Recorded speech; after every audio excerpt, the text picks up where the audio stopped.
Hello पिला माने आज आम आम अप्रोच बुक्र द ओलंपिक गेम्स रो SCB2 डिस्कसन करवा।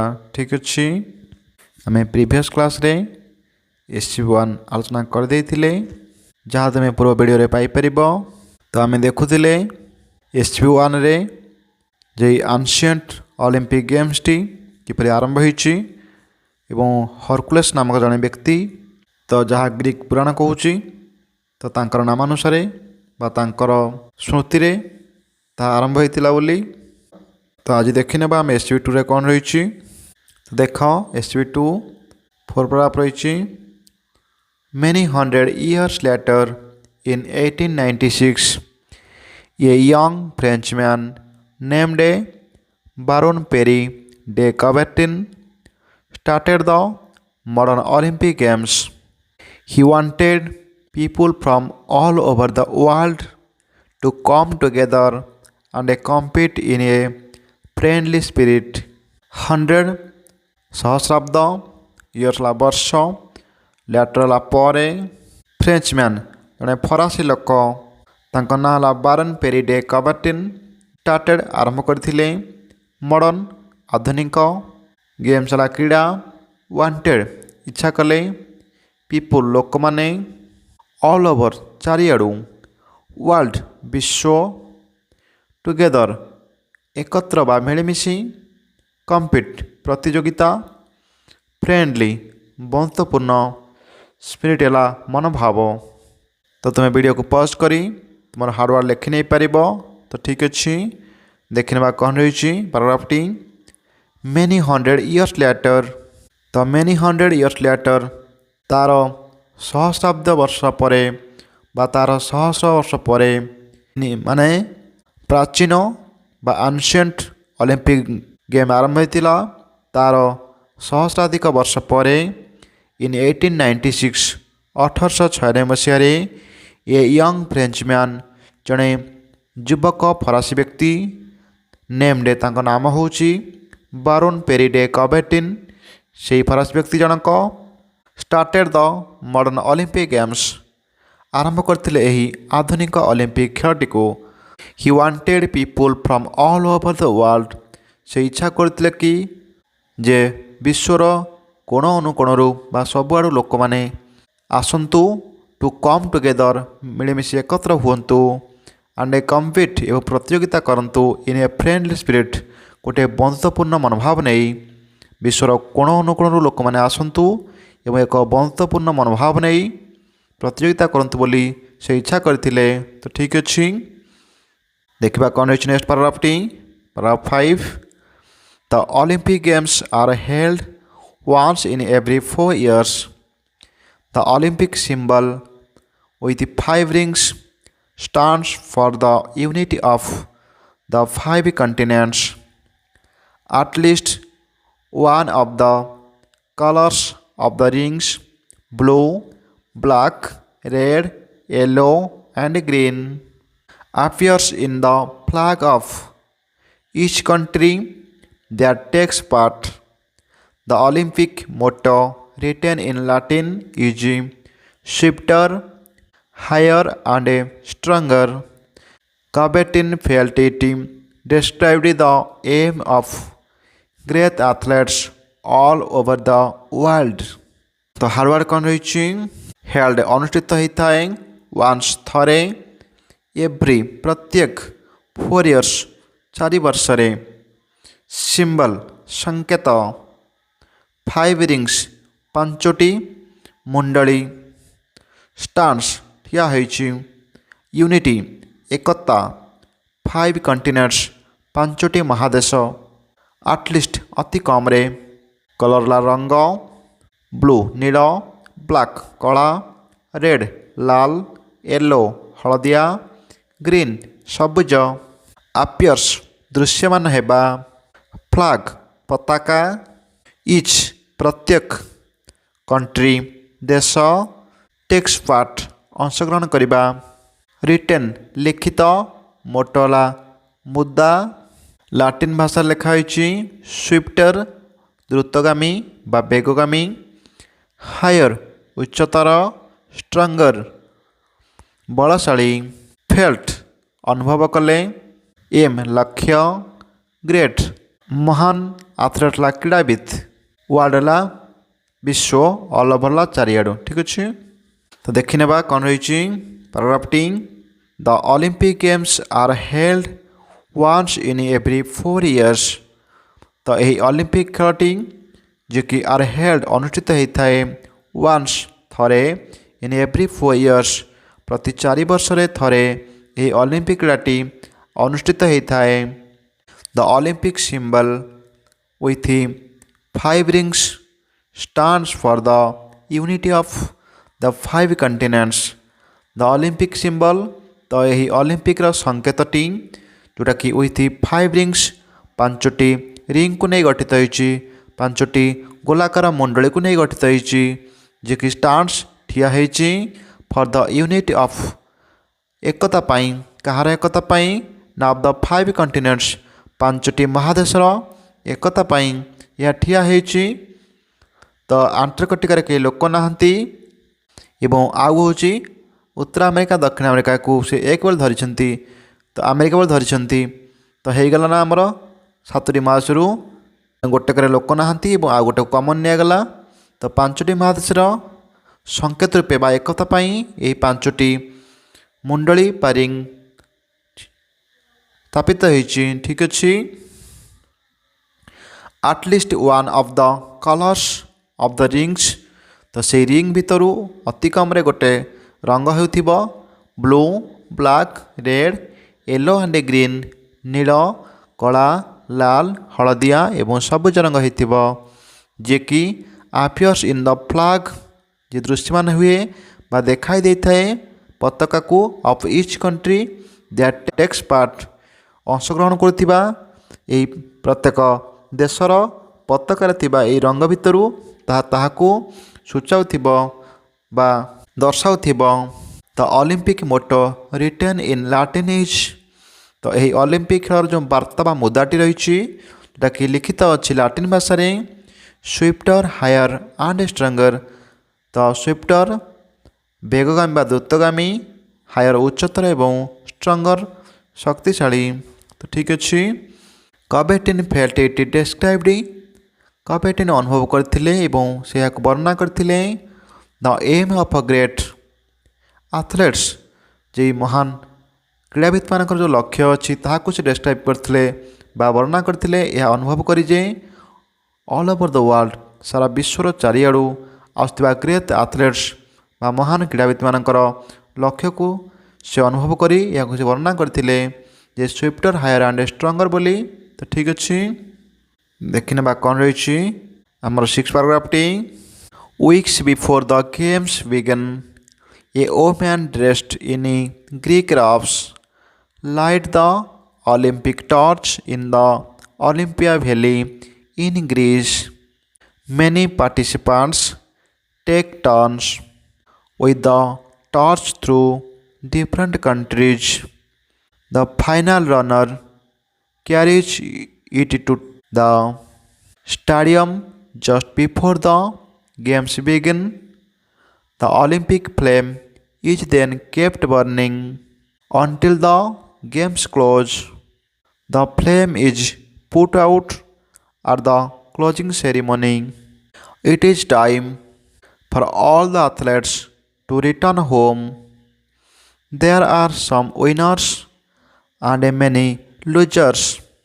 The winners think about the hard work and training that they had to do to come to the games, and many of them feel happy that although they did not win, they had the chance to compete against the best players in the field। Perhaps they also remember the wonderful advice that Baron de Coubertin gave। His message to all the Olympic participants was the most important thing in the Olympic Games is not to win but to participate। ଦେଖିନେବା କ'ଣ ରହିଛି hard ward ଗୁଡ଼ାକ। Weeks ସପ୍ତାହ, before ପୂର୍ବରୁ, ବିଗିନ ଆରମ୍ଭ ହେବା, women ସ୍ତ୍ରୀ ଲୋକ, dressed ପୋଷାକ, ରବ୍ସ ଅର୍ଥ ପୋଷାକ, ଲାଇଟ୍ ଆଲୋକ, ଟର୍ଚ୍ଚ ଏଠି ମଶାଲ ହେବ, ଭ୍ୟାଲି ହେଲା ଉପତ୍ୟକା, ପାର୍ଟିସିପାଣ୍ଟସ୍ ଅଂଶଗ୍ରହଣକାରୀ, ଟେକ୍ ଟର୍ଣ୍ଣସ୍ ଅର୍ଥ ଅଂଶଗ୍ରହଣ କରନ୍ତି ବା ଧରନ୍ତି, ଡିଫରେଣ୍ଟ ବିଭିନ୍ନ କଣ୍ଟ୍ରିଜ୍ ଦେଶମାନଙ୍କରୁ, ଫାଇନାଲ ଶେଷ, ରନର ଦୌଡ଼ାଳି, କ୍ୟାରିଜ୍ ବହନ କରେ, ଷ୍ଟାଡ଼ିୟମ୍ ତ ଜାଣିଛ ଯେଉଁଠି କ୍ରୀଡ଼ା ଅନୁଷ୍ଠିତ ହୁଏ ଷ୍ଟାଡ଼ିୟମ୍ଟି, ବିଫୋର ପୂର୍ବରୁ, ଫ୍ଲେମ୍ ପ୍ରଦୀପ ବା ସେଇ ମଶାଲ, କେପ୍ଟ ରଖାଯାଇଥାଏ, ବର୍ଣ୍ଣିଂ ପ୍ରଜ୍ୱଳନ ବା ଜ୍ୱଳନ୍ତ ଅବସ୍ଥାରେ, କ୍ଲୋଜ୍ ସମାପ୍ତ ବା ଏଣ୍ଡିଂ, ଫ୍ଲେମ୍ ପ୍ରଦୀପ, ପୁଟ୍ ଆଉଟ୍ ଲିଭାଇବା, ସେରିମନି ଉତ୍ସବ,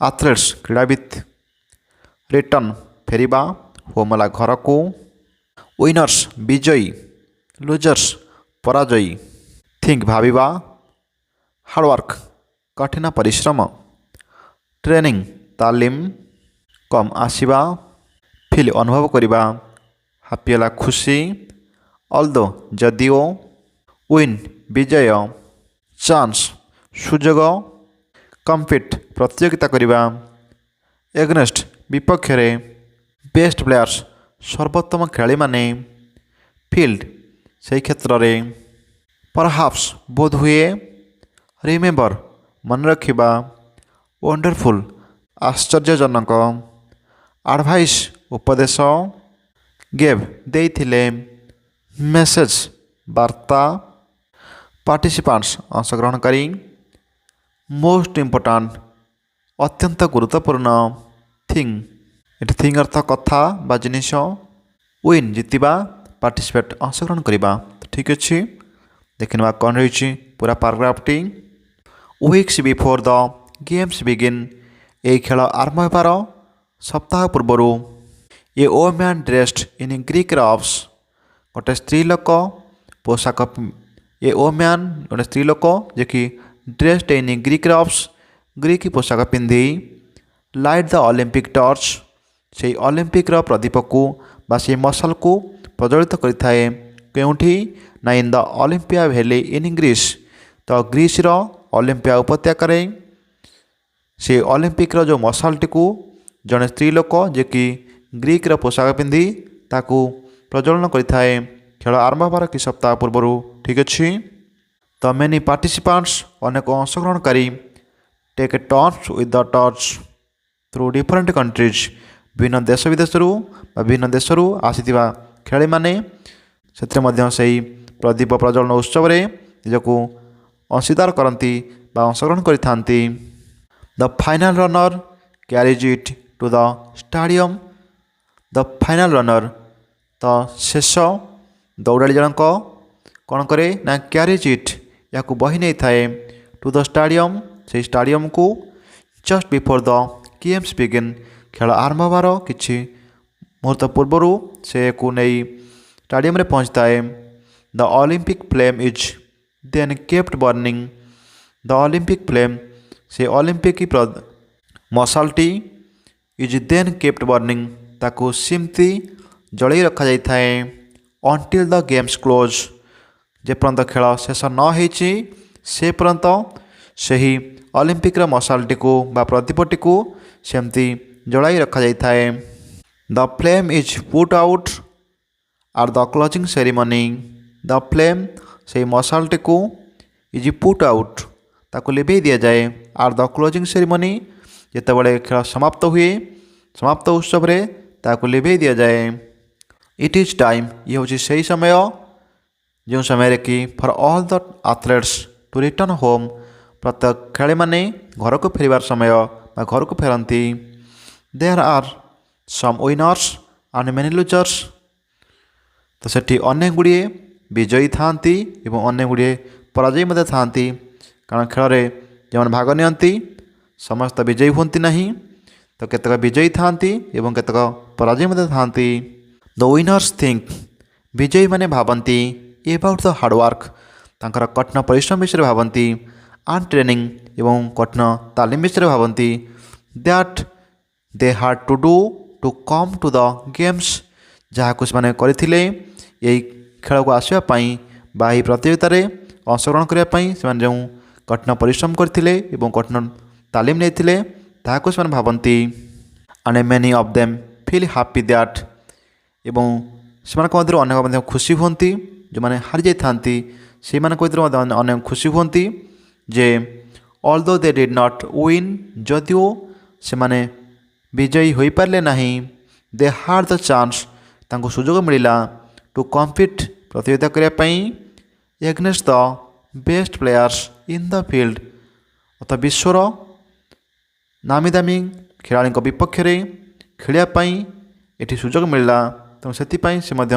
ଖୁସି ଅନୁଭବ କରନ୍ତି ଯଦିଓ ସେମାନେ ବିଜୟୀ ହୋଇନଥାନ୍ତି ତଥାପି ସେ ଖୁସି ଅନୁଭବ କରନ୍ତି perhaps ବୋଧହୁଏ they also remember ସେମାନେ ମଧ୍ୟ ମନେ ପକାନ୍ତି the wonderful advice ସେହି ଆଶ୍ଚର୍ଯ୍ୟଜନକ ଉପଦେଶଟିକୁ that ଯାହାକୁ କି ବାରୋନ୍ ଡେ କାବେଟିନ ଗେଭ୍ ଯେଉଁ ଉପଦେଶଟି ଦେଇଥିଲେ ବୋଧେ ସେମାନେ ସେହି ଉପଦେଶଟିକୁ ମନେ ପକାନ୍ତି ସେ କ'ଣ ଦେଇଥିଲେ ନା his message to all the Olympic participants ତାଙ୍କର ସେହି ବାର୍ତ୍ତାଟି ସମସ୍ତ ଅଲିମ୍ପିକ୍ ଅଂଶଗ୍ରହଣକାରୀମାନଙ୍କ ପାଇଁ ଥିଲା କ'ଣ ଥିଲା ସେ ମେସେଜଟି the most important thing in the Olympic games ସବୁଠୁ ଗୁରୁତ୍ୱପୂର୍ଣ୍ଣ ଜିନିଷ ହେଲା ଏହି ଅଲିମ୍ପିକ୍ ଖେଳରେ is not to win but to participate ବିଜୟୀ ହେବା ପାଇଁ ନୁହେଁ ବରଂ ଅଂଶଗ୍ରହଣ କରିବା ପାଇଁ ତ ଆମେ ଏଠି ବିଜୟୀ ହେବା ବଡ଼ କଥା ନୁହେଁ ଏହିଭଳି ଗୋଟେ ବଡ଼ ଇଭେଣ୍ଟରେ ପଦାର୍ପଣ କରି ଖେଳିପାରିଥିବାରୁ ବା ଅଂଶଗ୍ରହଣ କରିଥିବାରୁ ସେଥିପାଇଁ ମଧ୍ୟ ଖୁସି ଅନୁଭବ କରିବା ଉଚିତ ଠିକ୍ ଅଛି ଏହା ତାଙ୍କର ବାର୍ତ୍ତା ଥିଲା ଯେଉଁଠି ସରିଯାଇଛି ତୁମର ଏହି SB2ଟି ଦେଖିନେବା କ'ଣ ରହିଛି ଆକ୍ଟିଭିଟିଜ୍ ଗୁଡ଼ାକ ଦେଖ କ'ଣ ରହିଛି କ୍ୱେଶ୍ଚିନ୍ ଫାର୍ଷ୍ଟ କ୍ୱେଶ୍ଚିନ୍ ରହିଛି when did the modern Olympic games start ତ କେବେ ଏହି ଆଧୁନିକ ଅଲିମ୍ପିକ୍ କ୍ରୀଡ଼ାଟି ଆରମ୍ଭ ହୋଇଥିଲା ନା the modern Olympic games started in 1896 ଏହି ଆଧୁନିକ ଅଲିମ୍ପିକ୍ କ୍ରୀଡ଼ାଟି 1896 ମସିହାରେ ଆରମ୍ଭ ହୋଇଥିଲା ନମ୍ବର 2 ଦେଖିବା କ'ଣ ରହିଛି ହୁ ଷ୍ଟାର୍ଟେଡ୍ ଦେମ୍ ସେମାନଙ୍କୁ କିଏ ଆରମ୍ଭ କରିଥିଲେ ବା ସେହି ଖେଳଟିକୁ କିଏ ଆରମ୍ଭ କରିଥିଲେ a young Frenchman named Baron Pierre de Coubertin started the modern Olympic games ତ ଜଣେ ଯୁବକ ଯେ ଫରାସୀର ଯୁବକ ତାଙ୍କ ନାଁ ହେଲା ବାରୋନ୍ ପେରି ଡେ କାବେଟିନ ଯିଏକି ଏହି ଆଧୁନିକ ଅଲିମ୍ପିକ୍ କ୍ରୀଡ଼ାଟିକୁ ଆରମ୍ଭ କରିଥିଲେ ନମ୍ବର 3 ରହିଛି what country did he belongs to ସେ କେଉଁ ଦେଶରୁ ପ୍ରତିନିଧିତ୍ୱ କରୁଥିଲେ ନା ହି ବିଲଙ୍ଗ ଫ୍ରମ୍ ଫ୍ରେଞ୍ଚ ତ ସେ ଫରାସୀର ଲୋକ ନମ୍ବର 4 କହିଛି what did he start it ସେ କାହିଁକି ଏହାକୁ ଆରମ୍ଭ କରିଥିଲେ ନା he started it because he wanted the people from all over the world to come together and compete in a friendly spirit ସେ ଏହାକୁ ଆରମ୍ଭ କରିଥିଲେ କାରଣ ସେ ଚାହୁଁଥିଲେ କି ସାରା ବିଶ୍ୱରୁ କୋଣ ଅନୁକୋଣ ଲୋକମାନେ ଆସନ୍ତୁ ଏବଂ ଏକ ବନ୍ଧୁତ୍ୱପୂର୍ଣ୍ଣ ମନୋଭାବ ନେଇ ପ୍ରତିଯୋଗିତା କରନ୍ତୁ ବୋଲି ଠିକ୍ ଅଛି ନମ୍ବର 5 ଦେଖିବା କ'ଣ ରହିଛି at a what intervals are the Olympic games held କେତେ ବର୍ଷର ଅନ୍ତରାଳରେ ବା ବ୍ୟବଧାନରେ ଏହି ଅଲିମ୍ପିକ୍ କ୍ରୀଡ଼ାଟି ଅନୁଷ୍ଠିତ ହୋଇଥାଏ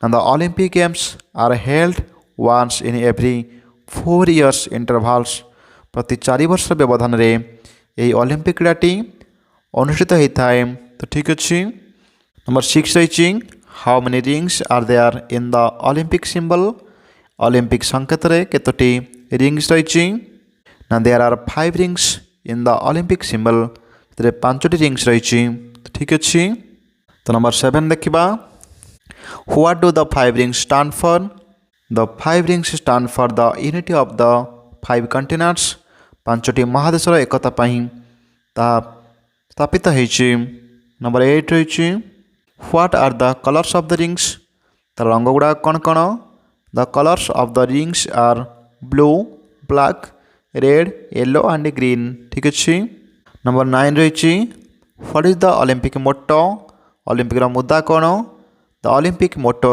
return in Latin is swifter higher and stronger ଦ୍ରୁତଗାମୀ ଉଚ୍ଚତର ଏବଂ ବଳଶାଳୀ ବୋଲି ତାର ମୁଦ୍ରା ରହିଛି।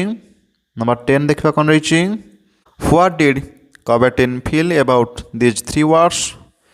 ତିନୋଟି ଶବ୍ଦକୁ ନେଇ କବେଟିନ୍ କେମିତି ଅନୁଭବ କରିଥିଲେ ନା Coubertin felt about these 3 words that it described the aim of great athlete all over the world.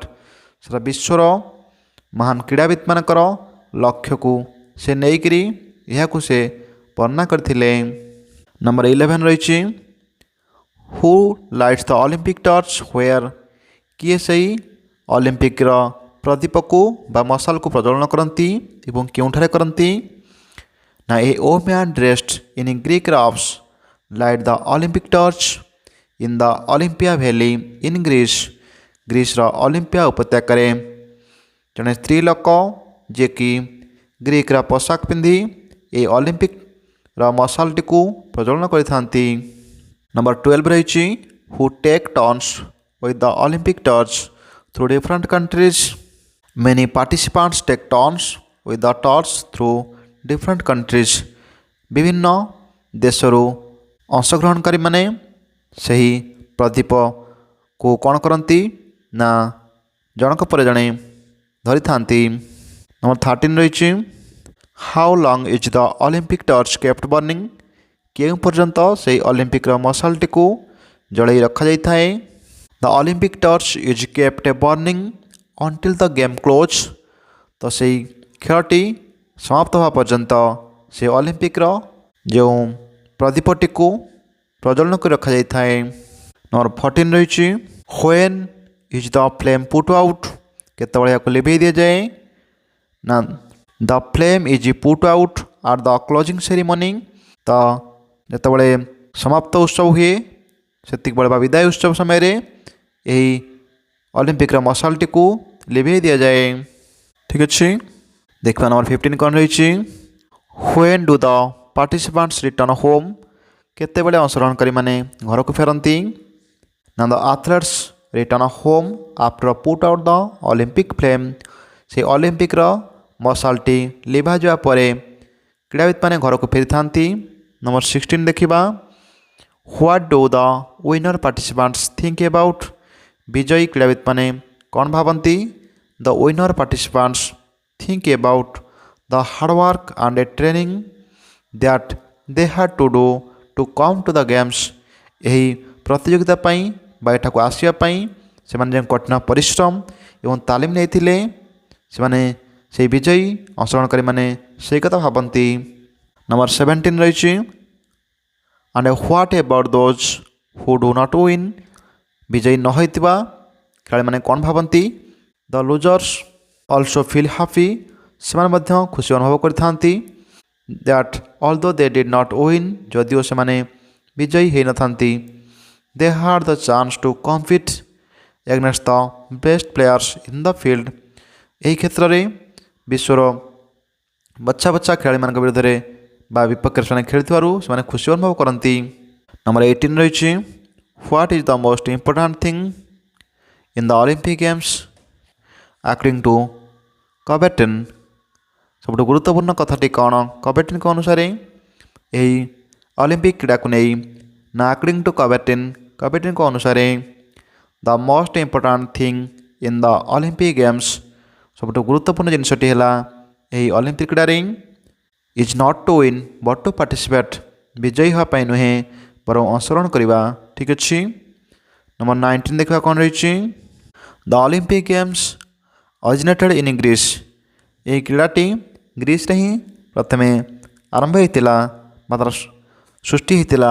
Which two things are done at the start of the games to justify this.